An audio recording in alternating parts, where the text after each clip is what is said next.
महाराष्ट्र के अमरावती से निर्दलीय सांसद नवनीत राणा है हमारे साथ। मैडम, संजय पांडे को लेकर के क्या अब आपका कहना है? मुझे लगता है भगवान के घर में देर है पर अंधेर नहीं है। जिस तरीके से पिछले कुछ महीनों से जब से वो सत्ता पे आए और अपने पद पे आए, एक्चुअली हम जब भी पद की शपथ लेते हैं तो हम ये जरूर कहते हैं कि संविधान के अंतर्गत हम अपने नियम कायदे का पालन जरूर करेंगे। पर पांडे जी ने, जो कमिश्नर ऑफ पुलिस हमारे मुंबई के थे, उन्होंने एक भी नियम का पालन नहीं किया। अपने पद का हर वक्त उन्होंने दुरुपयोग किया। उसके साथ साथ में जब भी किसी के ऊपर एफआईआर करनी तो भी ब्लैकमेलिंग, और किसी की एफआईआर पीछे लेनी है तो भी ब्लैकमेलिंग। अनुग्रह स्टॉक एक्सचेंज में बहुत बड़ा प्रॉब्लम हुआ, इन्वेस्टर्स के पैसे डूबे, और जब उस पे कंप्लेन करने हमने अमरावती में कहा तो हमारे सीपी को ऑर्डर दिया जाता है मुंबई से, commissioner of police Pandey ji ने, कि इस पे कोई एफआईआर दर्ज नहीं करनी चाहिए। उसमें करप्शन, उसके बाद उनकी कंपनी में जितने भी व्यवहार हुए उसमें करप्शन, उसके साथ साथ में जो फोन टेपिंग के मामले में जब उनका नाम आता है उसमें करप्शन। और ये सब चीजें खुद इतने बड़े पद पे रहने के बाद एक डिपार्टमेंट अगर उनकी इंक्वायरी करती है, ईडी, तो उसे सैटिस्फैक्शन आंसर आप दे नहीं पा रहे, दैट मीन्स इसलिए आपको अटक पूर्वक नोटिस भेजा जाता है। तो मुझे लगता है ये सब के पीछे अगर आप देखेंगे तो जो भी पद पे अगर आते हैं डिपार्टमेंटली, आपने एज ए डिपार्टमेंटली उस पर कार्रवाई करनी चाहिए, ना कि उसका दुरुपयोग करना चाहिए। सत्ता किसी की भी हो, हमने नियम कायदे से चलना चाहिए। हमारे केस में आप देखिए, हमें घर पे ऐसे गुंडों को परमिशन दी गई जो हमारे गेट तक पहुंच जाते हैं, हमारे घर पे पथराव तक करते हैं, हमारे आपके बैरिकेड तोड़ के वो हमारे घर तक कैसे पहुंचते हैं। फिर आप पुलिस स्टेशन में आपके बंदोबस्त के बावजूद पुलिस स्टेशन के गेट तक वो गुंडे कैसे पहुंचते हैं जहां पे हमला करने की वो कोशिश करते हैं। उसके बाद जिस तरीके से दुरुपयोग लॉकअप में किया, ये सब चीजें सिर्फ हनुमान चालीसा पढ़ने में और मुख्यमंत्री के विरोध में अगर मैं थी, उसके अगेंस्ट मैंने बोला करके मुझे कुछ सबक सिखाना है। पर मैं तो नियम कायदे से चलती हूँ, मैं संविधान के अंतर्गत चलती हूँ। तो मुझे लगता है ईडी एक ऐसा डिपार्टमेंट है, जब तक उनके पास 100% प्रूफ नहीं होते तब तक वो किसी पे कार्रवाई नहीं करते। आग लगी थी तभी तो धुआं उठा था, और अगर धुआं निकला है तो उसमें जरूर कुछ ना कुछ है। और ये सब चीज करते हुए मुझे लगता है आने वाले समय में बहुत सारी चीजें और भी हैं।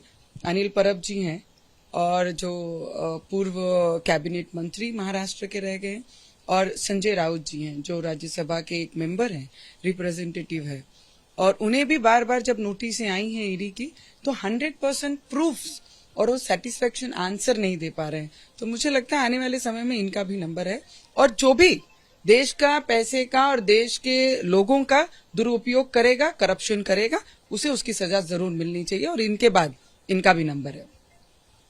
आज देवी माँ दरवाजा खोलो नाम से सामना में एक संपादकीय है, उसमें ये कहा गया है कि जो शिंदे हैं वो लगातार महाराष्ट्र के मुख्यमंत्री दिल्ली जा रहे हैं और अपने सारे फैसले दिल्ली से करवा रहे हैं, मंत्रिमंडल तक दिल्ली से तय हो रहा है। महाराष्ट्र झुक गया है, ये उनका आरोप। महाराष्ट्र उठ गया है।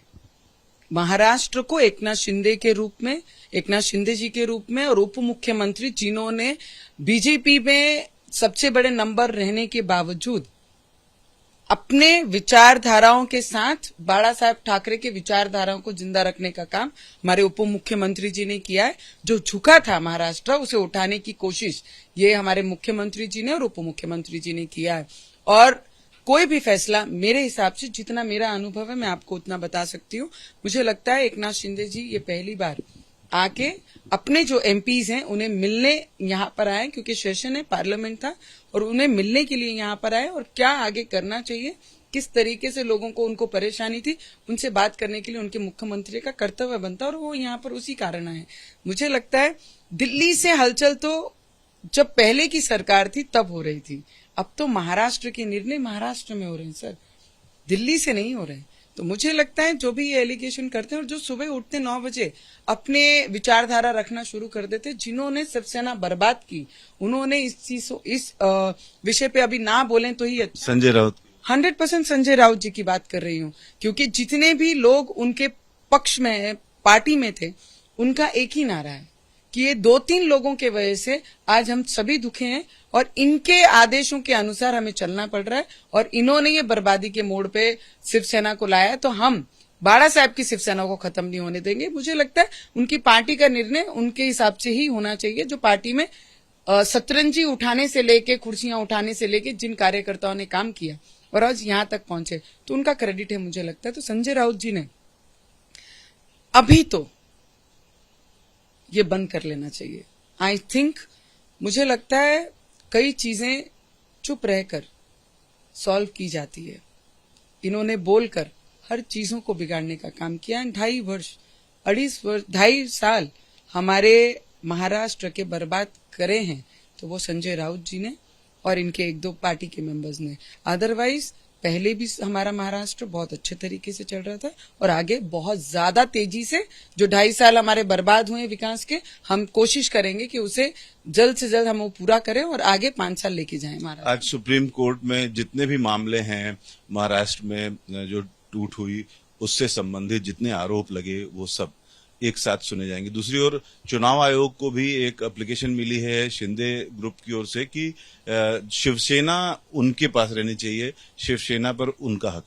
सी मेजॉरिटी वही कहती है कि जिनके पास मेजॉरिटी है उनकी ही शिवसेना रहनी चाहिए और आने वाले समय में सिंबल भी एकनाथ शिंदे जी को और उनके जो शिवसैनिक हैं, बाड़ा साहब ठाकरे के जो शिवसैनिक उन्होंने निर्माण किए, उनको जो सिंबल शिवसेना का ओरिजिनल है वो एकनाथ शिंदे जी के पास रहेगा। Ravikant, ABP news, Delhi.